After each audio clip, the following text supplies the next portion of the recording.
Bonsoir et bienvenue dans cette nouvelle émission de Présence protestante.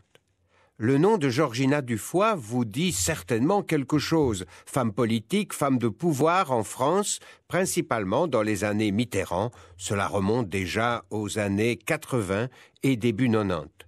Fabien Ruel a pu la joindre pour un beau moment de dialogue sur son intéressant cheminement spirituel dans lequel il sera question des multiples chemins que l'être humain peut emprunter pour découvrir quelque chose de celui qu'on appelle Dieu. Georgina Dufoy, bonsoir, porte-parole du gouvernement français, secrétaire d'État, députée, ministre de François Mitterrand. Vous êtes avec nous ce soir pour nous parler des coulisses de votre vie spirituelle au travers d'une vie bien remplie et dans le respect du plus grand nombre. Quel a été votre cheminement ? Bonsoir et bonsoir à tous les auditeurs. J'ai toujours respecté le plus scrupuleusement possible l'aspect, je dirais, laïque de la fonction, c'est-à-dire l'aspect neutre de la fonction par rapport aux différentes prises de position spirituelles. Mais en fait, la grande histoire de ma vie, elle est d'avoir eu une rencontre intime, personnelle, merveilleuse avec la présence de Jésus-Christ, la grâce de Dieu.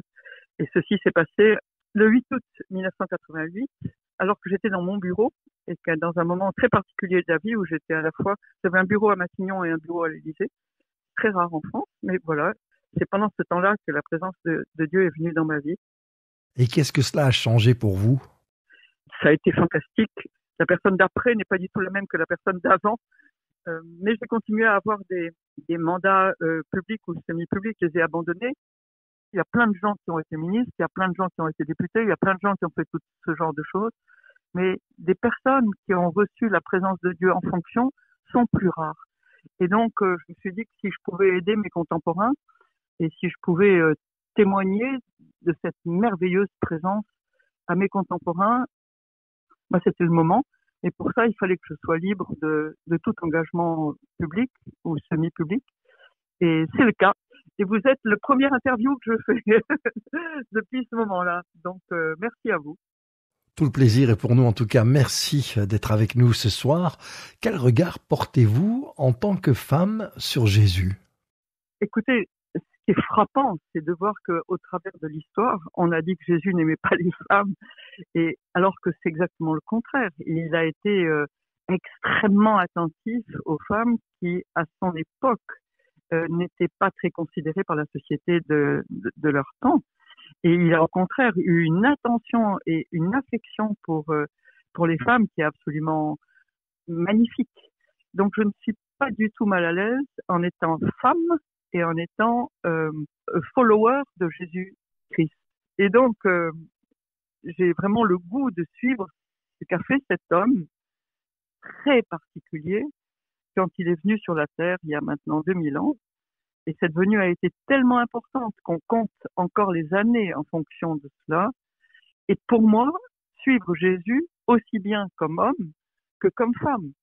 En tant que femme, je suis très confortable avec la pensée de Jésus de Nazareth. Et tout ce qu'il dit peut être épanouissant pour toutes les femmes. J'ai une attitude par rapport à Christ qui est un petit peu, qui n'est pas très commune. Je me sens ni catholique, ni protestant, ni évangélique, ni orthodoxe. Je me sens un follower de Jésus de Nazareth. C'est-à-dire qu'au fond, le centre de ma vie, l'amour de ma vie et l'objectif de ma vie, il est autour des paroles de Jésus. Ce qui fait que je suis j'aime beaucoup la Bible, mais la partie la plus importante pour moi, c'est les paroles de Jésus.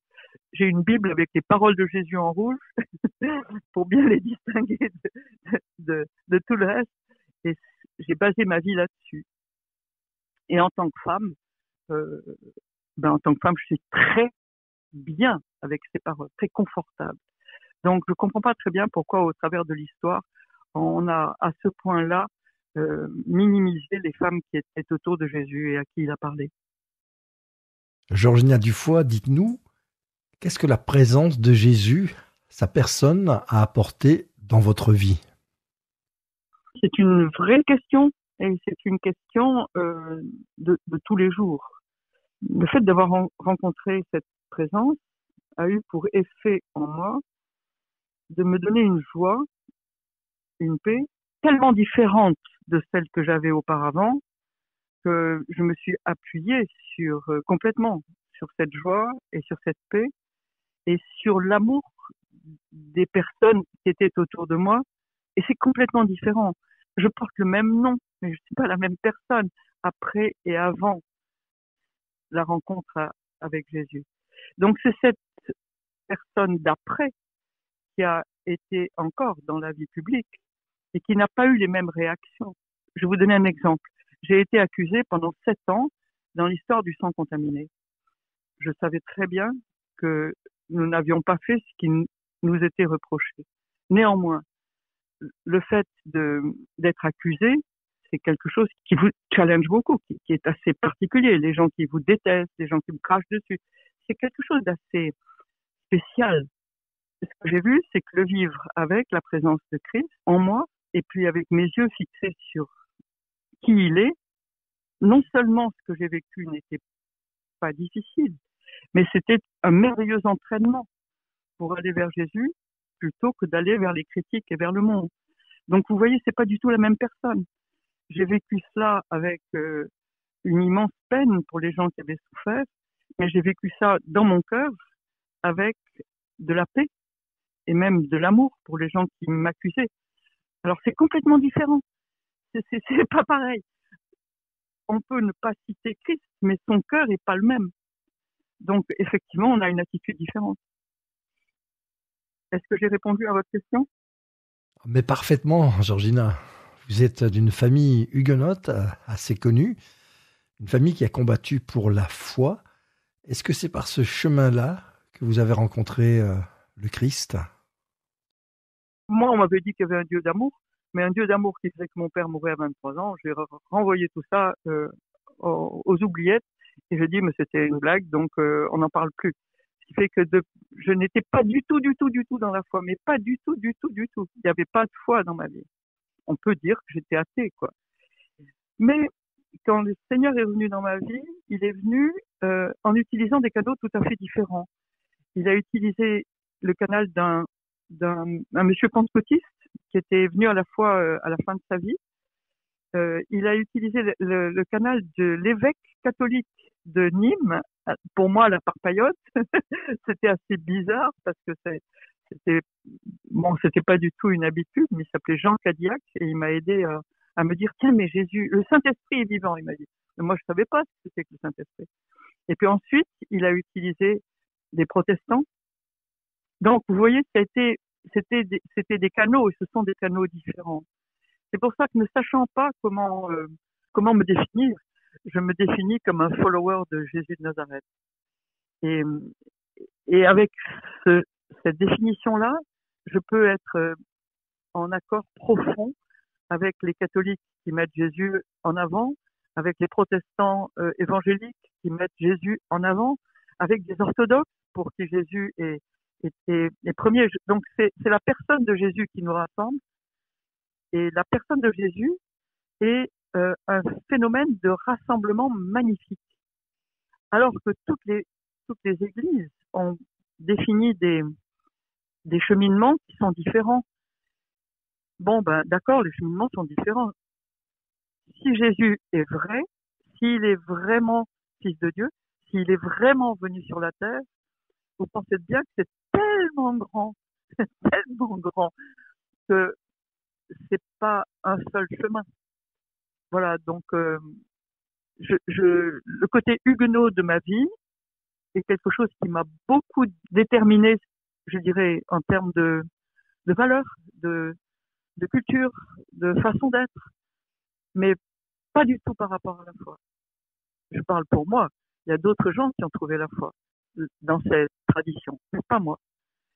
Par contre, elle est venue par d'autres canaux et j'en suis très reconnaissante. Georgina Dufoy, merci pour cet échange fructueux. On dit souvent que les chrétiens aiment le cœur à cœur avec la Bible. Est-ce que c'est votre cas? Le jour où le Seigneur est venu dans ma vie, c'est-à-dire le 8 août 88, il m'a donné le goût de la Bible peut-être une demi-heure après. Une demi-heure après, j'avais vraiment envie de...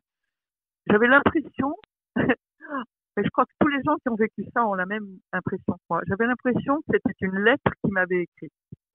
J'avais l'impression qu'il me disait, mais vas-y, je t'ai parlé là. Et j'ai lu la Bible avec une joie. J'ai eu l'impression que c'était, voilà, qu'elle me nourrissait, qu'elle m'élevait, qu'elle m'agrandissait, qu'elle me donnait ce qui est merveilleux, c'est-à-dire la liberté. Et je crois que il y a une chose aussi qu'on dit pas très souvent quand on parle des gens qui aiment Jésus. On dit pas assez souvent qu'on trouve là la liberté intérieure.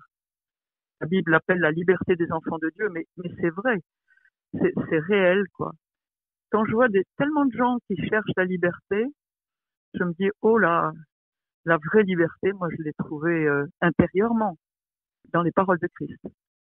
Et ça, c'est une chose qui me semble pour aujourd'hui. Pour aujourd'hui, je crois que c'est important de redire que la vraie liberté intérieure, elle se trouve là, quoi.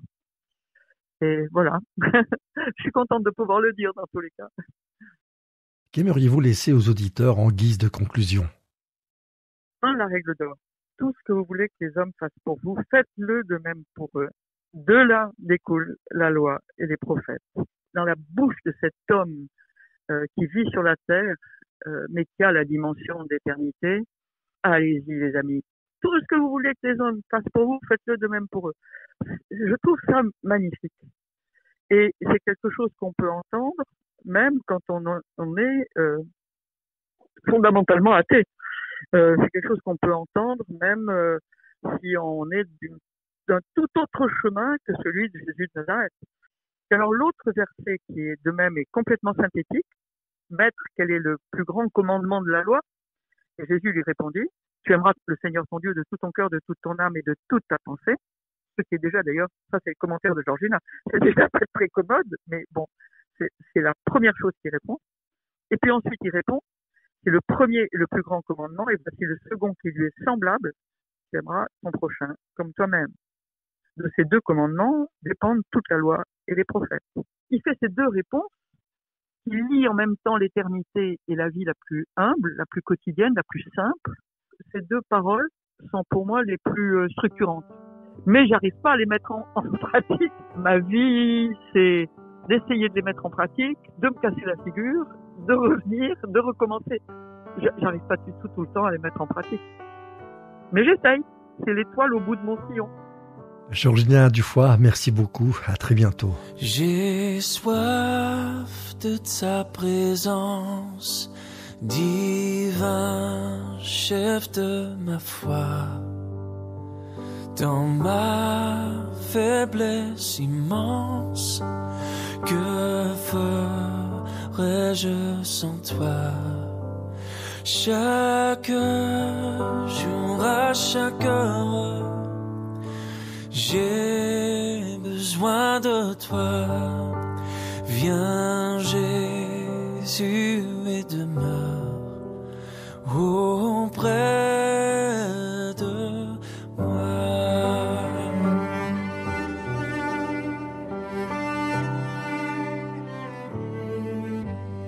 Nous sommes en train d'écouter un chant très connu dans les différents milieux protestants, J'ai soif de ta présence, interprété ici par le groupe Héritage.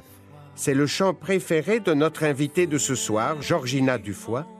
Vous pouvez réécouter cette émission sur Ovio ou sur notre site www.aprt.be. Belle soirée sur la première et à samedi prochain.